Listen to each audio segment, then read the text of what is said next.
Assalamualaikum warahmatullahi wabarakatuh, pemirsa Hasanah. Tulang adalah penopang tubuh yang sangat diperlukan saat manusia bergerak. Tulang berfungsi juga untuk melindungi organ vital. Namun, apa jadinya jika tulang mengalami cedera? Tentu akan mengganggu aktivitas apabila jika tidak ditangani dengan cepat dan dapat membuat fungsi tulang menjadi cacat. Diriwayatkan dalam hadis Muslim, tulang ekor adalah awal mula kehidupan manusia selama di dunia. Tulang ini pula yang akan mengawali kebangkitan manusia saat dimintai pertanggungjawaban. Bumi akan mengolah seluruh bagian tubuh manusia kecuali tulang ekor. Dari itulah seorang manusia diciptakan, dan dari tulang ekor itu pula lah manusia akan dihidupkan kembali di hari kebangkitan. Hadis riwayat Muslim. Tulang juga bisa dimanfaatkan sebagai olahan untuk mengobati patah tulang. Ya, manusia diciptakan dari tulang, maka memakai tulang sebagai salah satu unsur pengobatan tentu masuk akal.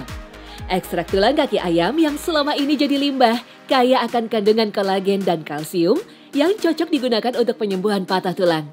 Dengan diolah menjadi bentuk gel, lebih mudah untuk diserap dan memperbaiki kerusakan tulang. Pertama, rendam dulu ceker ayam dengan larutan hidrogen peroksida. Tujuannya untuk meluruhkan lemak pada ceker ayamnya. Rendam selama 24 jam, kemudian ceker ayamnya dihaluskan. Tumbuk sampai halus seperti bubuk, setelah itu panaskan dengan suhu mencapai 900 derajat Celcius. Proses ini memakan waktu hingga 5 jam. Kalau sudah, campurkan dengan asam fosfat, kemudian aduk dengan mesin magnetic stirring selama 2 jam. Tujuannya untuk mendapatkan ekstrak kalsiumnya. Sambil menunggu, siapkan ekstrasi kolagennya. Potong kecil-kecil ceker ayam agar mudah diekstrak. Lalu rendam dengan etanol, lalu dipanaskan dengan suhu 75 derajat Celcius. Setelah itu di oven hingga menjadi bubuk seperti ini. Terakhir, campur ekstrak kolagen dan kalsiumnya tadi dengan materi pembentuk gel. Penyembuhan patah tulang biasanya memerlukan waktu yang lama. Namun memakai gel dari ceker ayam ini, penyembuhan bisa lebih cepat. Meski masih bersifat penelitian dengan percobaan yang masih dilakukan pada hewan, semoga penelitian ini bisa lebih cepat diterapkan pada manusia. Nah, ada lagi nih, asupan yang bisa menguatkan tulang, yaitu susu. Baik susu dari sapi maupun susu kambing. Kali ini susu dari kambing Etawa yang terkenal itu. Satu ekor kambing Etawa betina mampu menghasilkan hingga 2 liter susu untuk sekali perah. Nah, di Desa Kubang, Kecamatan Ngancar, Kediri ini, susu tidak hanya dikemas dalam botol, tapi juga dijadikan risoles. Siapkan bahan-bahannya ya. Tepung terigu, telur, dan bumbu-bumbunya, bawang putih, ketumbar, dan merica ditumbuk sampai halus. Dari sebuah penelitian, mengkonsumsi susu kambing Etawa dapat membuat tulang lebih padat dan kuat. Bahkan digunakan juga sebagai terapi pada penderita asma, TBC, dan infeksi paru-paru. Setelah campurkan terigu dan sedikit tapioka, kemudian tambahkan minyak sayur dan telur, diaduk sampai merata, barulah tambahkan susunya. Buat isian risolesnya ya, ada bawang putih, lada, dan garam yang ditumis. Selanjutnya, masukkan aneka sayuran dalam tumisan bumbu. Nah, tambahkan juga susu kambing Etawanya, biar tambah enak. Untuk adonan kulit risoles, dibuat agak encer supaya kulit risoles yang dihasilkan tidak terlalu tebal. Oleskan wajan dengan mentega.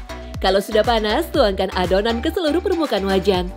Sudah jadi kulit risolesnya, masukkan isian ke dalam kulit risoles. Gulung dan lem menggunakan putih telur, lalu tambahkan tepung panir sebagai topping. Risoles digoreng dengan api sedang aja ya, hanya untuk mematangkan bagian luar saja. Sedangkan bagian isian sayuran sudah dimasak terlebih dahulu. Nah, ini dia risoles susu kambing Etawa yang sudah jadi. Rasanya enak. Kulit risolesnya terasa lembut. Isiannya juga gurih karena dimasak dengan susu kambing. Wah, sehat luar dalam. Rasulullah Shallallahu Alaihi Wasallam ternyata juga gemar mengkonsumsi susu kambing. Sunnah ini bisa diikuti umat muslim karena susu kambing mengandung banyak manfaat. Selain itu, susu juga terdapat dalam Al-Quran. Diriwayatkan Rasulullah Shallallahu Alaihi Wasallam pernah mengkonsumsi susu sapi, susu kambing, dan susu unta. Hendaklah kalian minum susu sapi karena ia makan dari setiap pohon. Hadis riwayat Ahmad, Hakim, dan Ibnu Hibban. Allah Subhanahu wa Ta'ala memang menjelaskan di dalam Al-Quran jika hewan-hewan ternak Ia ciptakan untuk membantu kelangsungan hidup manusia. Dan sesungguhnya pada binatang ternak itu benar-benar terdapat pelajaran bagi kamu. Kami memberimu minum daripada apa yang berada dalam perutnya, berupa susu yang bersih antara kotoran dan darah, yang mudah ditelan bagi orang-orang yang meminumnya. Quran Surah An-Nahl ayat 66. Masya Allah, maka sudah selayaknya kita bersyukur atas semua kenikmatan yang telah Allah berikan ini.